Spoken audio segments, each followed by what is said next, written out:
முடக்கத்தான் கீரையை வச்சு சூப்பு பண்ணலாமா? அதுக்கு முடக்கத்தான் கீரையை ஒரு கைப்பிடி எடுத்து கழுவி வச்சுருக்கேன். இது எப்படி சூப்பு பண்ணலாம் வாங்க பார்க்கலாம். ஃபஸ்ட்டு ஒரு கடாய் வச்சுக்கிடுங்க. கடாய் சூடாயிருச்சு. ஒரு அரை ஸ்பூன் தேங்காய், நிறைய எண்ணெய் ஊற்றக்கூடாது, ஒரு அரை ஸ்பூன் தேங்காய் ஊற்றிக்கிடுங்க. மிளகு போட்டுக்கிடுங்க அரை ஸ்பூனு, சீரகம் அரை ஸ்பூனு,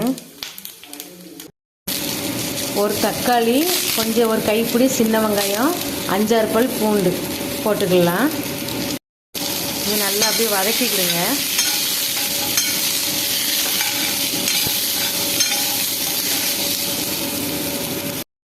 கழுவி வச்ச முடக்கத்தான் கீரையை போட்டுக்கிடுங்க. போட்டு நல்லா வதக்கிக்கிடுங்க. கீரை தக்காளி எல்லாமே நல்லா வதங்கிருச்சு. இனி நம்ம இதை ஆற வச்சு அரைச்சிடலாம். ஆறுனதை மிக்ஸி ஜாரில் சேர்த்தாச்சு. ஒரு டம்ளர் தண்ணி ஊற்றிட்டேன். இதை நைஸாக அரைச்சிட்டு வந்துடலாம். நல்லா அரைச்சாச்சு. இந்த வதக்கின கடாயிலே இதை சேர்த்துக்கிடுங்க. சேர்த்துட்டு இதில் கொஞ்சமாக ஒரு 2 டம்ளர் தண்ணி சேர்த்துக்கிடுங்க. அலசி ஊற்றிக்கலாம்.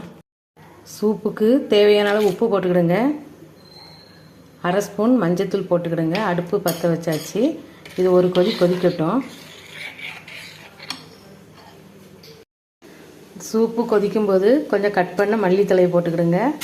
இதோடு போட்டு கொதிக்க வச்சா சூப்பு டேஸ்ட்டாக இருக்கும். ஒரு கொதிக்கட்டும். சூப்பு நல்லா பாருங்கள் கொதிக்குது பாருங்கள். நல்லா கொதிச்சிருச்சு. இனி கலந்துட்டு அப்படியே ஆஃப் பண்ணிடுங்க. ஆஃப் பண்ணிவிட்டு இதை வடிச்சுக்கலாம்.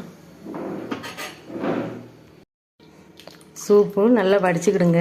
இந்த மாதிரி கண்ணாடி பவுலில் சூப்பு பாருங்கள் இந்த திக்னஸில் இருக்கணும். நல்லா இருக்கு பாருங்கள். இது ஆல்கோல் டம்ளரில் ஊற்றி குடிச்சிக்கிடுங்க. இதில் பெப்பர் சீரகம் எல்லாமே சேர்த்துருக்கோம். அதனால் எதுவும் சேர்க்க வேண்டியதில்லை. இதை அப்படியே டம்ளரில் ஊற்றி குடிச்சிக்கிடுங்க. இது வாரத்துக்கு ஒருக்கா குடிக்கிறதுனால நம்மளுக்கு முட்டு வலி கைகால் வலிக்கெலாம் ரொம்ப நல்லது. முடக்கத்தான் கீரை கிடச்சா இந்த மாதிரி சூப்பு செஞ்சு சாப்பிடுங்க. இந்த வீடியோ பிடிச்சிருந்தால் லைக் பண்ணுங்கள், ஷேர் பண்ணுங்கள்.